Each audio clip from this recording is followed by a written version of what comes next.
తెలంగాణలో కేబినెట్ పదవుల race continue అవుతుంది. ఎన్నికల ముందు అధిష్టానం ఇచ్చిన హామీ మేరకు తమకు మంత్రి పదవులు వస్తాయన్న ధీమాతో కోమటిరెడ్డి రాజగోపాల్ రెడ్డి, గడ్డం వివేక్ ఉన్నారు.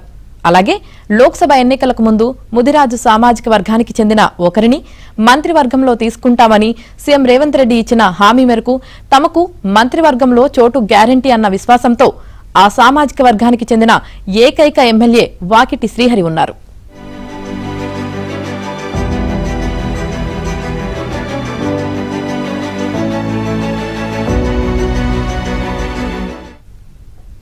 ఇక నిజామాబాద్ నుంచి ఒకరికి మంత్రి పదవి ఇస్తామన్న రేవంత్ ఇచ్చిన హామీ ఫలిస్తే తనకు పదవి గ్యారంటీ అని సుదర్శన్ రెడ్డి భావిస్తున్నారు. 6 గ్యారంటీలు సహా పథకాల అమలు, పదవుల పంపకంలో ఇచ్చిన హామీలను ఒక్కొక్కటిగా అమలు చేస్తూ వస్తున్న నేపథ్యంలో రాజగోపాల్ రెడ్డి, గడ్డం వివేక్, వాకిటి శ్రీహరి, సుదర్శన్ రెడ్డికి మంత్రివర్గ విస్తరణలో చోటు గ్యారంటీ అన్న ప్రచారం కాంగ్రెస్ వర్గాల్లో జోరుగా నడుస్తోంది.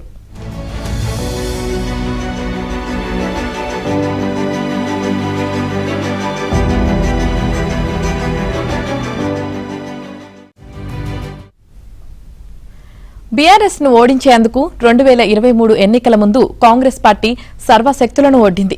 గెలుపు అవకాశాలపై ఎప్పటికప్పుడు సర్వేలు నిర్వహించిన సునీల్ కనుగోలు బృందం దానికి అనుగుణంగా వ్యూహాలను అమలు చేసింది. అప్పట్లో బీఆర్ఎస్ అధిష్టానం వ్యవహార శైలిపై అసంతృప్తిగా ఉన్న పొంగులేటి శ్రీనివాసరెడ్డి, జూపల్లి కృష్ణారావు, తుమ్మల నాగేశ్వరరావుతో చర్చలు జరిపి వారిని పార్టీలో చేర్పించగలిగింది.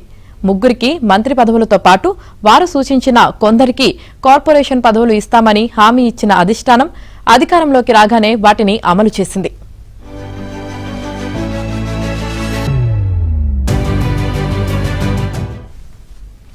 అలాగే అప్పుడు బీజేపీలో ఉన్న రాజగోపాల్ రెడ్డి, వివేక్ వెంకటస్వామి, విజయశాంతి, ఏనుగు రవీందర్ రెడ్డి, గరికపాటి మోహన్ రావు, కొండా విశ్వేశ్వర్రెడ్డి తదితరులతో సునీల్ కనుగోలు బృందం చర్చలు జరపగా విశ్వేశ్వర్రెడ్డి, గరికపాటి మినహా మిగతా వారందరూ కాంగ్రెస్ గూటికి చేరారు.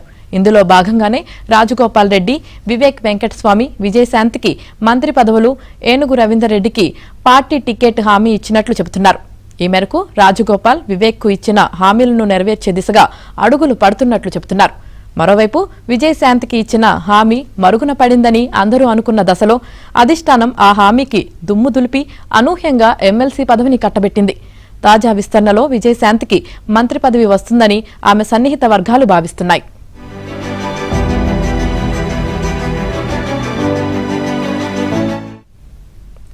త్వరలో చేపట్టనున్న మంత్రివర్గ విస్తరణలో తమ సామాజిక వర్గాలకు కూడా అవకాశం కల్పించాలని ఎస్సీల్లోని మాదిగ, ఎస్టీలోని లంబాడా ఎమ్మెల్యేలు కాంగ్రెస్ అధిష్టానాన్ని కోరారు.